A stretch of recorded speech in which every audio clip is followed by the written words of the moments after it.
নির্বাচনী প্রচার প্রচারণার শেষ মুহূর্তে ঢাকায় গণসংযোগে নেমেছেন বিএনপি চেয়ারম্যান তারেক রহমান। রোববার ঢাকা উত্তরের ১১, ১২, ১৩, ১৪, ১৫, ১৬ ও নিজের ১৭ আসনে গণসংযোগে নামেন তিনি। প্রচারণার বাসে চেপে ১৭ আসনের অন্তর্গত ইসিবি চত্বরে উপস্থিত হন বিএনপির চেয়ারম্যান। রাস্তার দুধারে নেতাকর্মীদের সরব উপস্থিতির মধ্য দিয়ে পথসভার মঞ্চে উঠেন তারেক রহমান। সংক্ষিপ্ত বক্তব্যে নিজের শৈশবের বেড়ে ওঠার স্মৃতি রোমন্থন করেন তারেক রহমান।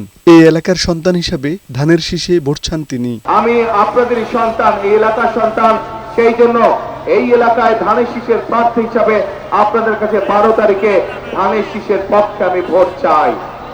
ধানের শীষকে জয়যুক্ত করে আমাকে, যেহেতু ছোটবেলা থেকে এই এলাকায় বড় হয়েছি, এই এলাকার জন্য এবং এই এলাকার মানুষের জন্য আমাকে আপনারা কাজ করার সুযোগ দিবেন। তারেক রহমান বলেন, ঢাকাকে সকলের বাসযোগ্য নিরাপদ শহর হিসেবে গড়ে তুলতে চান তিনি।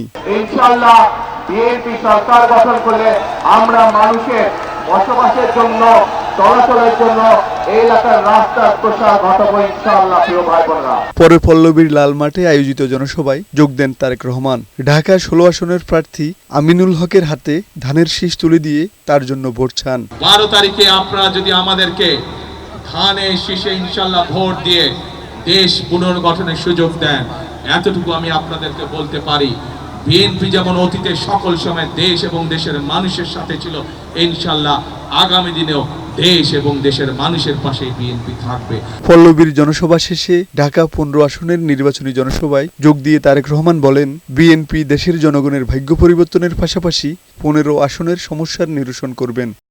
মিরপুরের ন্যাশনাল বাংলা উচ্চ বিদ্যালয় মাঠে ১৪ আসনের নির্বাচনী জনসভায় যোগ দেন বিএনপি চেয়ারম্যান। এরপর তেজগাঁও নির্বাচনী সমাবেশে অংশ নিয়ে জোটের প্রার্থী সাইফুল হকের জন্য ভোট চান তারেক রহমান। রাতে ঢাকা ১১ আসনের নির্বাচনী সমাবেশে যোগ দেন বিএনপি চেয়ারম্যান। দলের প্রার্থী এম এ কাইয়ুমের জন্য ভোট চান তিনি। একটি মহল নির্বাচন বানচালের ষড়যন্ত্র করছে বলে অভিযোগ করেন তারেক রহমান।